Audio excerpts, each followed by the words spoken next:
Bienvenidos al curso de endodoncia. El tema del día de hoy es la técnica doble conicidad de la unidad de aprendizaje preparación biomecánica del sistema de conductos radiculares. La técnica que revisaremos en esta presentación es la de doble conicidad y la introduce Fava en el año 1983.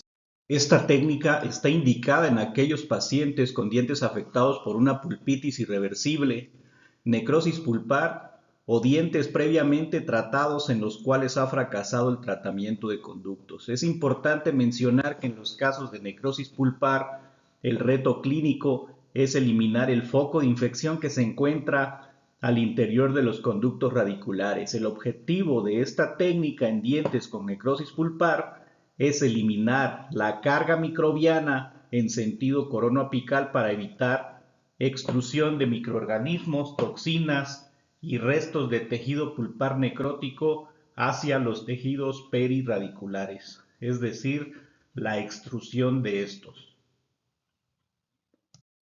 Esta técnica consta de 4 fases. Para comprenderla de manera más fácil, explicaremos cada uno de ellos.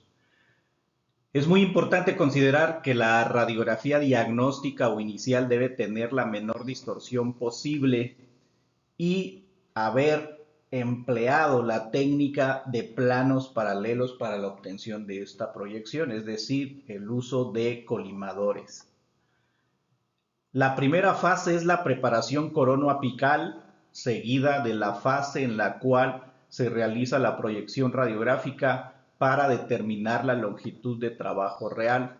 En la fase 3 realizaremos el ensanchamiento apical y finalmente en la fase 4 la preparación en retroceso. En cuanto al sentido de la técnica, esta inicia en dirección coronoapical y visualizaremos que termina en sentido ápico coronal.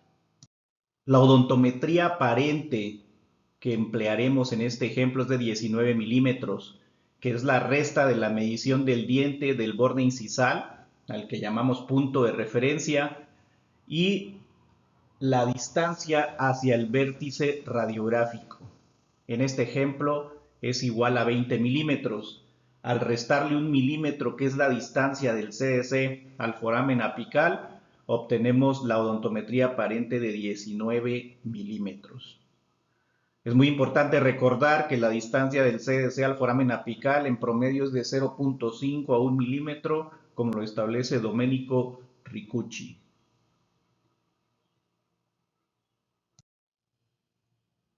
Fase 1. Preparación coronoapical.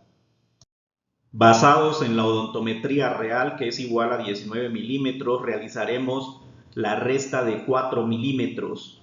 El resultado es igual a 15 milímetros. Esta es una longitud de trabajo provisional, ¿sí? Todavía no conocemos la real, es provisional, para poder iniciar con la primera fase de la técnica doble conicidad.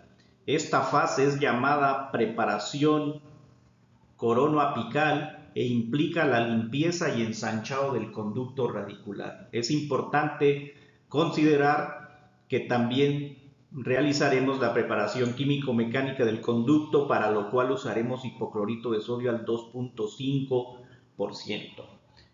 Debemos de tomar como antecedente que ya se realizó la preparación de la cavidad de acceso y antes de introducir cualquier instrumento al conducto debemos irrigar. Entonces iniciamos la preparación coronoapical con la lima número 80 a 8 milímetros en este ejemplo para la limpieza y desinfección del conducto y posterior irrigación. Después continuaremos con la lima número 70, lima tipo K a 9 milímetros, y la cinemática con la cual trabajarán todos estos instrumentos que estoy mencionando es oscilatoria, 90 grados en sentido horario, 90 en sentido antihorario.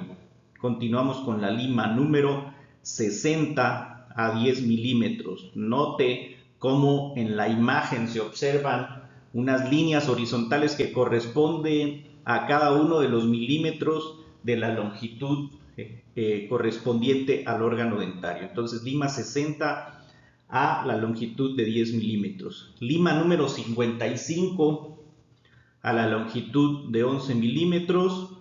Lima número 50 a la longitud de 12 milímetros. Recuerden irrigar entre cada instrumento como mínimo 2 mililitros de hipoclorito de sodio. Lima número 45 a 13 milímetros. Lima número 40 a 14 milímetros. Y aquí haremos una consideración especial cuando la lima número 35 alcanza la longitud provisional de trabajo. Recuerden, provisional, todavía no conocemos la longitud de trabajo real. Entonces, esta lima número 35 ya se encuentra a la longitud de 15 milímetros, que fue el resultado de la resta de la odontometría aparente menos 4 milímetros. Es importante que antes de que trabajemos con el instrumento número 35 usemos el localizador de ápice. ¿Para qué?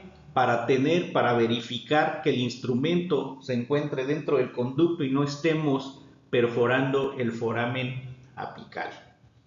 Después del instrumento número 35 continuamos con la lima número 30 y antes de limpiar y desinfectar el conducto vamos a verificar la longitud del conducto en el conducto radicular. Este instrumento número 30 se encuentra a una longitud en este momento de 16 milímetros. Continuamos con el instrumento número 25, nada más que a la longitud de 17 milímetros.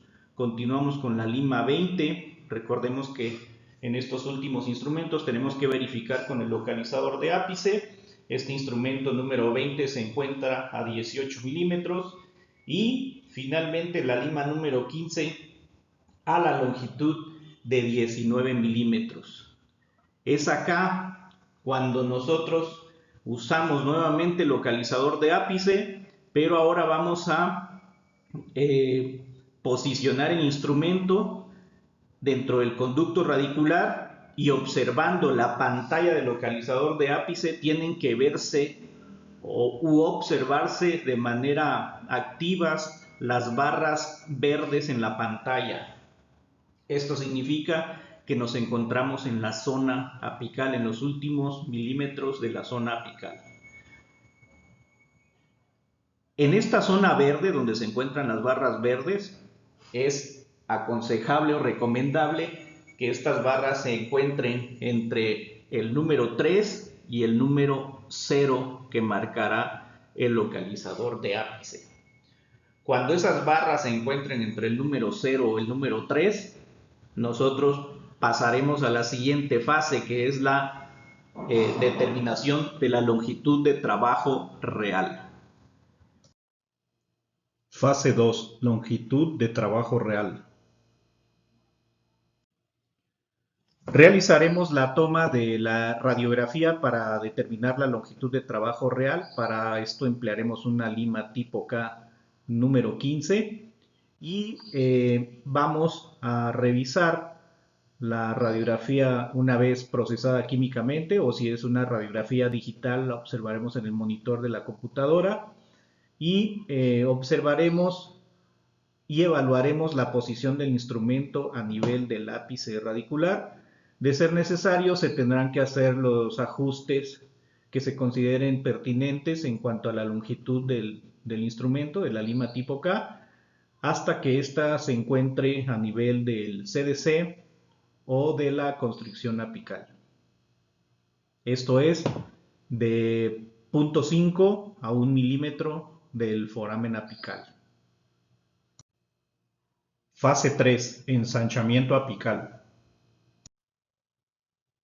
En la tercera fase, que es el ensanchamiento apical, iniciaremos con una lima número 15 tipo K, con la cual se realizó la toma de la longitud de trabajo real, que en este ejemplo es de 19 milímetros. A esta lima la vamos a llamar lima apical inicial y establece el diámetro inicial del conducto, o sea 0.15 centésimas de milímetro. Con este instrumento realizaremos movimientos horario y antihorario de 90 grados, a esto se le llama cinemática oscilatoria. hasta que el instrumento permanezca suelto dentro del conducto radicular.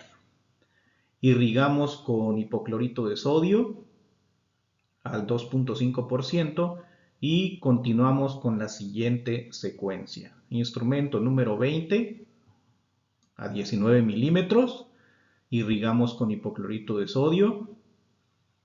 Instrumento número 10 a lo que conocemos como lima de pasaje.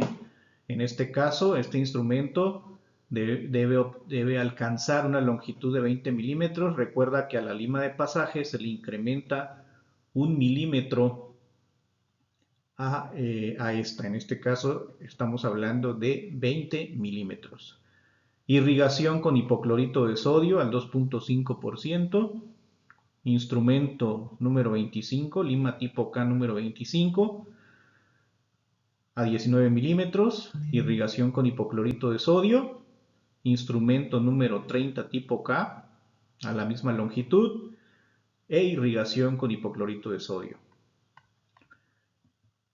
Lima de pasaje nuevamente a 20 milímetros de longitud. Continuamos con la lima tipo K número 35 a 19 milímetros, seguida de la irrigación del conducto radicular con hipoclorito de sodio.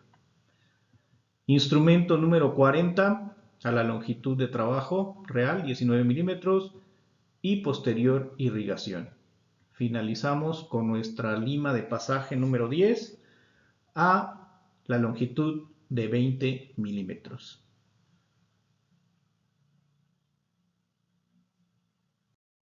Fase número 4, retroceso.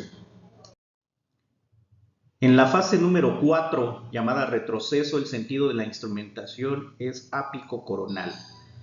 Previamente fue establecida como lima maestra apical la número 40. Esta lima tipo K, número 40, representa el diámetro final del conducto a nivel del CDC. Eso quiere decir que el diámetro final apical fue de 40 centésimas de milímetro.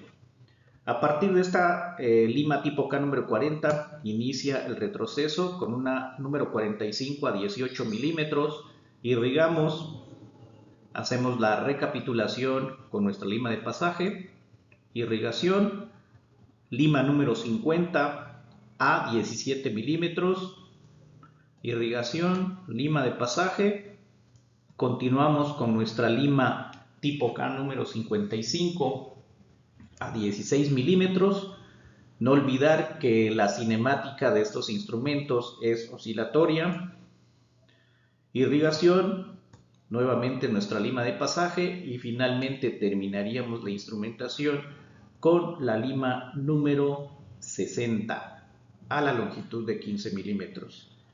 Sería recomendable el poder usar una lima tipo Gestrom al final para realizar el alisado de las paredes. En este caso tendría que ser una lima número 35, un diámetro menor a la maestra apical, para eliminar todas esas irregularidades que puedan estar o permanecer en las paredes de los conductos y dejarlas de esta manera lisas para el siguiente paso, que sería la obturación del sistema de conductos.